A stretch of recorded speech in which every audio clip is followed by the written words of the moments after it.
Well, first of all, good morning, everybody, and thank you for joining us today. I'm Marcy Utakis with Ryder Levitt Bucknell, and with me, well, first of all, I serve as the chair of the membership committee, and with me is our co-chair, Lisa Folsom of Sunland Asphalt. Good morning, Lisa.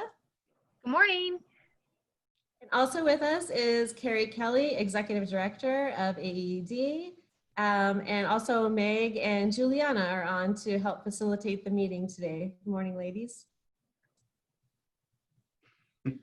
Okay, so welcome all to our second installment of AED's Member in Focus virtual series, where we conduct fun and informative interviews with Arizona's leading practitioners in the field of economic development. Okay, so Lisa, can you tell us the format for today's meeting? Sure. So as a reminder for today's InFocus meeting, we've enabled your video so that we can all connect, but we've also ensured the quality of our audio. We have the attendees on mute. If time permits at the end, we will take additional questions posted to the chat box, and we will be keeping to our 30-minute time frame to get you all out on time today. Okay, so Lisa and I will be your hosts today, and now it's my privilege to introduce one of Arizona's foremost economic developers, Ben Hooper from the town of Prescott Valley. Good morning, Ben, and welcome. Morning, everybody. Thank you.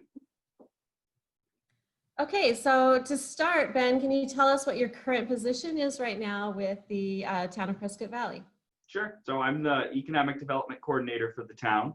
My position focuses entirely on retail and commercial business attraction. We take an approach in Prescott Valley that we title the three-legged stool approach, meaning we have three organizations that each have kind of a separate mandate with regard to economic development. So our Chamber of Commerce helps with the tourism and with business retention, as well as the myriad of chamber activities that they do. We also have the Prescott Valley Economic Development Foundation, and that does the more traditional manufacturing and industrial type business attraction. And then there's my position with the town, which being a town with no property tax and that, very much lives and dies by sales tax. We have a dedicated position for retail and commercial business attraction. All right, okay. Great, now it's time for some questions about you to help us all get to know you a little bit better. Lisa, want to take it away? Sure. All right, Ben. Question number one. What's on your bucket list to do and why?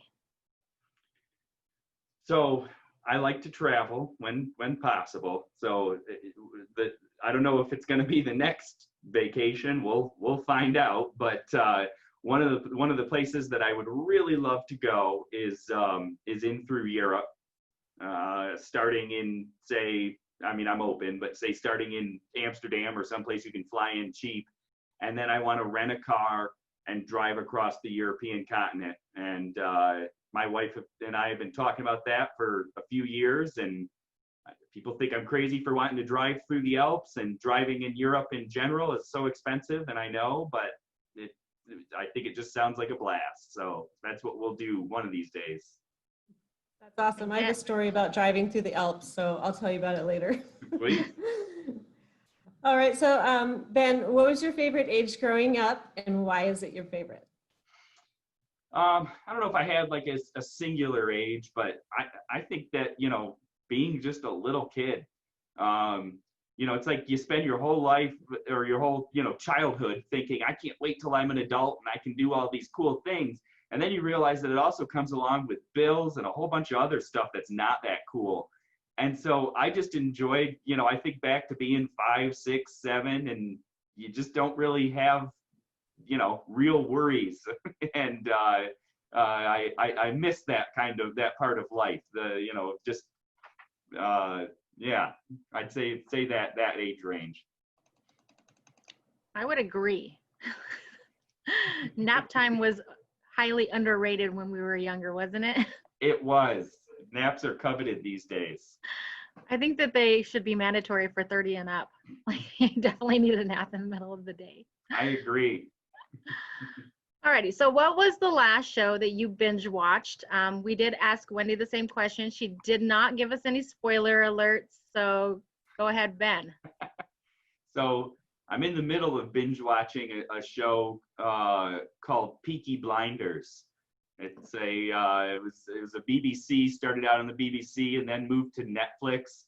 And it's been really fun. You know, I've seen lots of mafioso type movies from the United States in the 20s and everything that we had going on there. So it's really cool to see. I know it's, you know, it's fictitious, but they drew from real life, and it's kind of cool to see what things were like in the 20s and 30s in Great Britain in the underworld.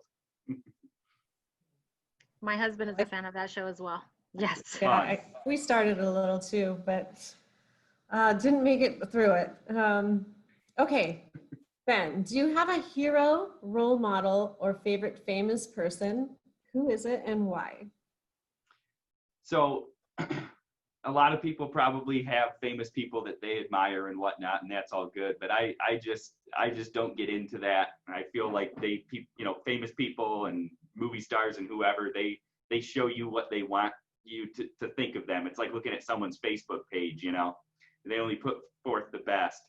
And so if I had to pick a hero of somebody that I actually know, it would be my father. And it's because he taught me to be the person that I am today. Very nice. I like that answer. All right. And do you have a pet or any pets, and what are they like? I have, maybe some would consider, too many pets.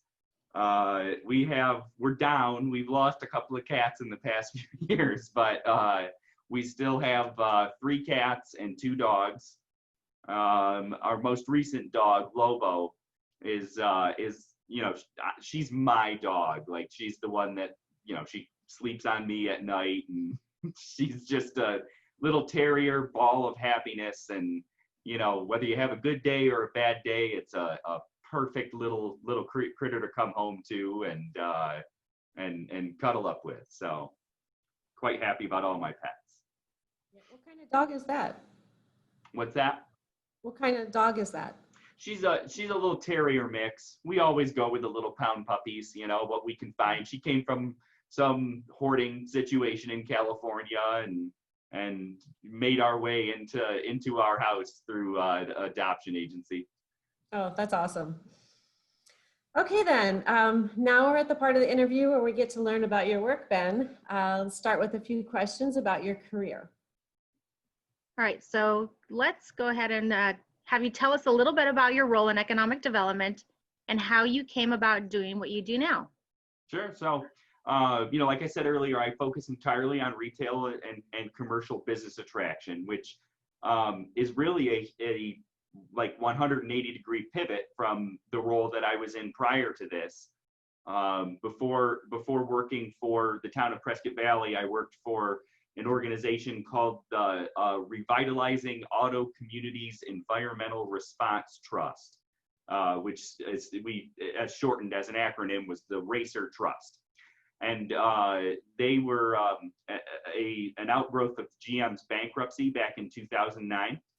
And so the purpose of that organization was to take properties that GM shed from its portfolio during its reorganization and position those properties for responsible redevelopment. And so at the time that, you know, the RACER Trust was vested, they were the 3rd largest industrial property holder in the United States, with about 44 million square feet of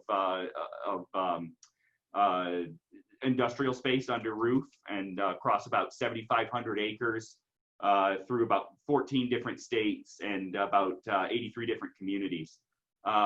Really cool experience, really unique organization, but it was very much that industrial realm. But, you know, that organization didn't act as liquidators.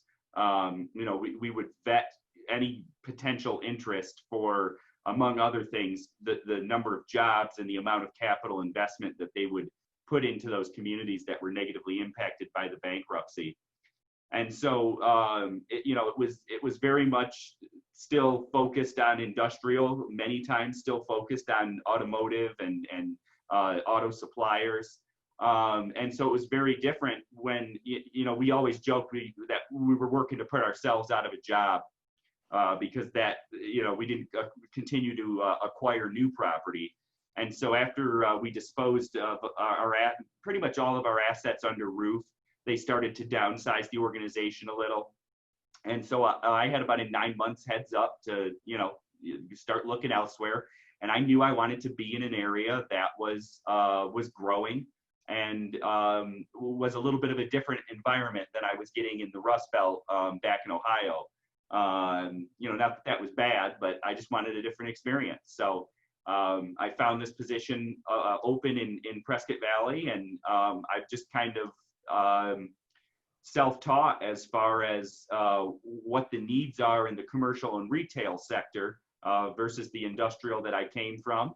And, I feel that I've been pretty successful here in Prescott Valley with citing about 300,000 square feet of either new development or redeveloped commercial and retail space over the past 4 years. Very nice. Thank you. So is there an inspiration for you pursuing the career that you have today? The inspiration, I think, was it was twofold. So I kind of stumbled backwards into an internship at the very, very beginning of the Great Recession. So this would have been like 2008 or so. And I really didn't know an enormous amount about economic development, other than the basic function. And as I got into that internship, I realized that it's a really neat, it's a very gratifying job to be able to have a hand in something that I could then drive by later on and know, like, hey, I had a hand in getting that building redeveloped. I had a hand in helping those property owners improve that area.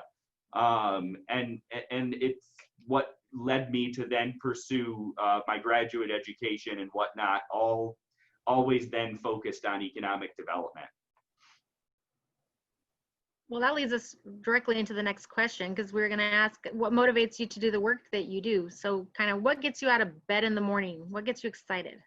Yeah, well, and that's exactly it, is I want a job that I serve my community, whether it's a community that I adopt and come into, or the community that I grew up in. I want something that is a service to the people. I'm a strong believer that there is a role for the government to have that isn't overstepping, but that also is providing positive benefits to our residents. And so I hope that that's what I'm doing. I hope that, and each day when I get up, that is what I'm thinking in my mind of, what can I do today to improve the lives of the residents of Prescott Valley? And is there one favorite thing that you get to do in your role on a day-to-day basis? Honestly, one of the things I like most about it is that I tend to be a little bit, this almost sounds negative, but maybe scatterbrained. I'm ADHD, I guess. Like, I don't know if I've ever been diagnosed with it, but I'm sure I am. And so this gives me a chance to kind of, run down this rabbit hole for a little while, and then, okay, pause on that. That one's, in a holding pattern. Now I'm going to switch gears and do this one. And I get to become, I certainly don't want to say an expert, but I'll say a mini expert, on a whole variety of different sectors. And so it's just, to me, it's always something new. It's always something fun, and it totally fulfills my need to constantly change directions. Never a dull moment. Exactly. I think that we've all become a little bit shiny, in this day and age. A perfect example, I was on a run with my my younger son last night, and we were running, and there was a crack in the pavement, and there was something shiny in it, and I'm like, circled back around, stopped down, picked it up, and my son just looks at me and he goes, "You are the literal definition of shiny." Like, I just Hey, that's okay though, because you don't know what it is till you pick it up. I didn't, it was a little piece of trash, but I was okay with that. We got to kind of like, we got to pursue those rabbit holes sometimes to be able to get our next motivation. So exactly. All right, so what is the best advice you can give to someone who started in an economic development role?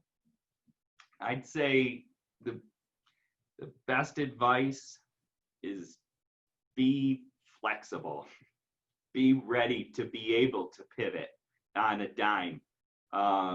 I think everybody here probably had a similar experience, but it was, you know what, March, it was right around my birthday, March 23rd, you know, that we all came in and suddenly everything changed. And this is an extreme example, you know, that is not that common, but still the ability to quickly pivot and, you know, I think that's important with flexibility, and also the ability to walk away. You know, not everything's going to work out, and sometimes you're going to spend a lot of time on a project and it falls apart at the last minute and it's disappointing, but you just keep moving forward. And so those are the two pieces of advice I'd give. Okay, great. So tell us about a cool industry, business, or an event within your community that we may not already know about. So a really cool event that we have up here, we have several. The one I'll mention is, you know, everybody thinks of the city of Prescott as being Arizona's Christmas city, and it is. However, I think we're giving Prescott a little bit of a run for their money, or maybe we're just complimenting what Prescott does. We have a thing called the Festival of Lights, and I'll tell you, it is the true. This has been going on for many years, but it is the true physical distancing event. You drive through an area in Thane Park, a real beautiful park that we have on the south side of State Route 69, and there's just a sea of Christmas lights with all kinds of different displays set up. All different kinds of companies get involved in it. It's very much a just a neat thing, and that's run by one of the many awesome events run by our Chamber of Commerce. So if folks are coming up to get a little tiny taste of snow and check out the courthouse square and the things going on in the city of Prescott around Christmas time, I'd encourage you. It's right off State Route 69 in Fain, F-A-I-N Park. I'd encourage you to look that up on the way up, and it's just a free thing to drive through, and then if you'd like to donate a little money at the end, I know the Chamber always appreciates it. What time of year does that usually run, Ben? It starts right after Thanksgiving and runs through New Year's, I think New Year's Day. Perfect. Very cool. Okay, so now we're going to find out how you like to do business. Can you please explain how your working relationships are built between public and private sector partners, for example, in terms of service providers? Sure. So I spend the majority of my time private sector wise with brokers and with developers, you know, very much tailored towards the retail. I also met, you know, different people in architects in contractor firms and whatnot. That's how I believe Marcy and I met, was, you know, just chatting about what our organizations do and potential opportunities for collaboration. And you know, I spend a lot of time networking, and it looks a little different right now, but you know, that's one of the primary functions, to just find out when, you know, how you can make those connections. But yeah, I think I answered the question there. Yeah, you did. Thank you. So how should people interested in working with you go about it? What do you look for in business partnerships? So I would just say whatever, especially right now, whatever people are most comfortable with. You know, I'm a firm believer, especially when I'm trying to woo a retailer up here and it's a broker or something, you know, but I'm a firm believer that you need to meet people where they are. And everybody is at a different place with what's going on with COVID right now. Some people are more than happy to still. I had a couple people up here last week, and we went out and sat down and in a nice quiet restaurant and socially distanced lunched and all that. But also some people would very much prefer a Zoom call or a phone call, and so I'm very flexible. I usually say start it out with an email if you want to try to set up a time, and whatever that person is the most comfortable with is what we can do. Perfect. Yeah, because that was going to lead us into the next question on, you know, if we wanted to meet with Ben Hooper, how do we set up a meeting with you and where do you like to go? So we can just email you or call you and set up a time for either office, lunch, phone, virtual, whatever your preferred rules of engagement, so to speak, are that Please, week. it's bhooper@pvaz.net. And you can also look me up in the AAED membership directory. Perfect. All right, so tell us a little bit about your involvement with AAED. What are your top 3 favorite AAED events and why? So I got involved with AAED when I first came here because, you know, I'm kind of on an island of my own as far as economic development, and I wanted to be able to have other economic development folks and service providers that I could connect with and draw from. And so I joined. I think it was literally my first day here. I just happened to get an email that said, "Hey, join AAED." I said, "Okay, let's get rolling on this." And then it just kind of, I think I helped. I hopped on a Northern Arizona committee call and helped organize a session. And then that session turned into Joyce, you know, when she was with the organization, giving me a call and saying, "Hey, we need somebody to chair our fall forum committee." I thought that sounds like fun, you know. So I gave that a go, and I chaired our fall forum committee for 2 years, which I hope provided really great content to our membership. And so, of course, I would say the fall forum naturally is one of my favorite events. I also like the smaller events, like some of the Northern Arizona symposiums and whatnot, where we maybe get a little bit more opportunities for one-on-one interaction. You know, I just any of the things that get me down into the Phoenix area outside of the summer months. There's been a couple of lunch and learns and stuff like that.